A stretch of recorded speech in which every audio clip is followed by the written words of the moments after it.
Today I just thought we'd take a quick look at this Subaru key. This fob has quit working, and I have put a battery in it and cleaned up some corrosion in the past.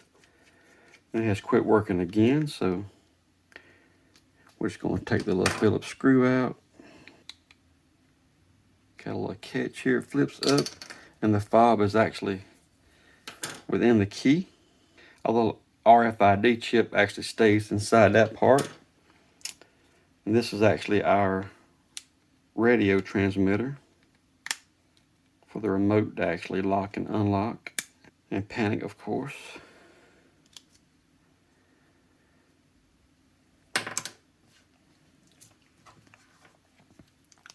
So to swap the battery out, it's just this easy.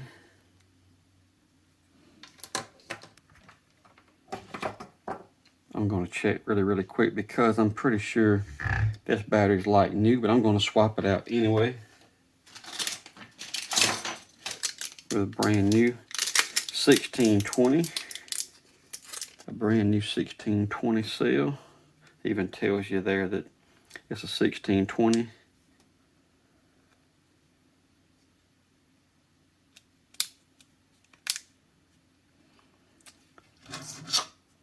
So I'm going to bring over this little wireless key fob tester, and it kind of gets some wacky numbers, but sometimes something metal helps, sometimes it don't. I hadn't hit anything yet.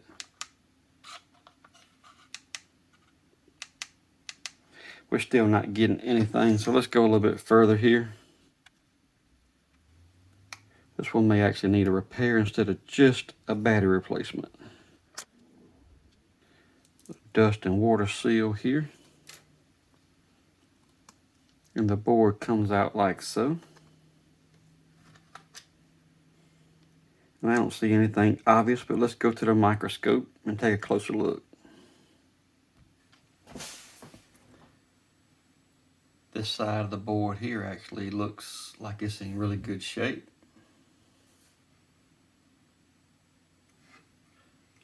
Nothing obvious. The battery connections look good. Where the other side connects here, the pads look good. We do see some corrosion here, so I'm just going to clean this corrosion up. We'll see what it looks like a little bit better.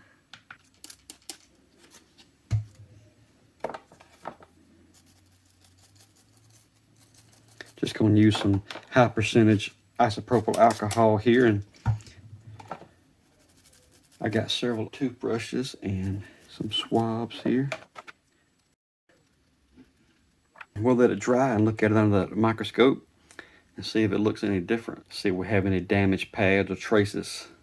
I'm going to bring my meter over, and I'm going to check this transistor with Diode Check. It should check kind of like two diodes, hence the PNP or NPN, in this case PNP. So the transistor checks good, the corrosion looks good. I don't see any pads in bad shape, and that one component, I can't tell, but it looks like to me it hadn't been knocked off, it just wasn't populated. I guess that was a bypass capacitor. But the board looks really good now. That's all that was obvious.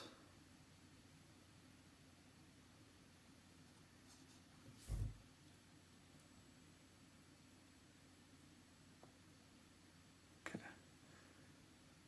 Making sure. It's so tiny, making sure that spot there, yeah, that trace is in good shape. That's actually some silk screening on that pad. On that trace there, that's just some silk screening, it's fine.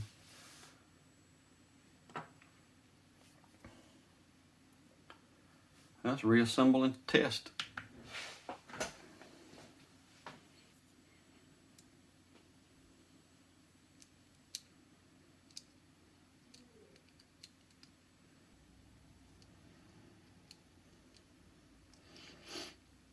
These have some arrows on them. You can see the arrows. Hopefully you can see it on camera here. Well, I'll get it up under the microscope so you can see it better. If you have some trouble with these little buttons coming out, you can see you line up arrows here.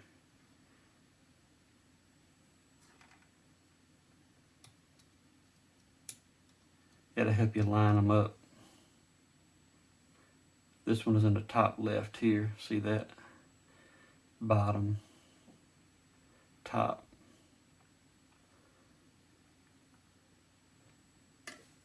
So maybe that'll help you out.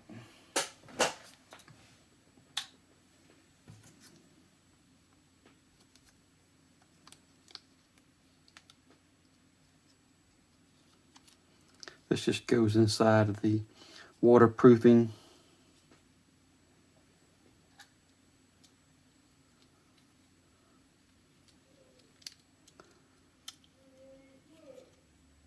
Like so. Our contact points, once again, they look like they're in really good shape.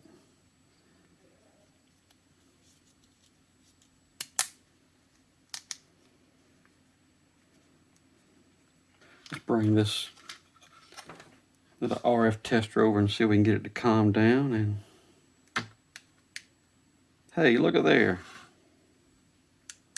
We got it.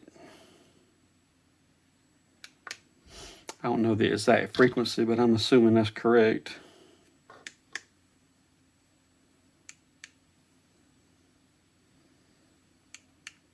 All right.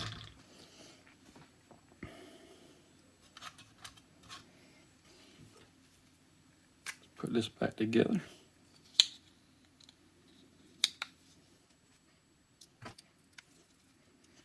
Hope you found this video helpful today in the disassembly and replacing the battery, and then cleaning up the corrosion and getting this key fob back working on this Subaru key fob.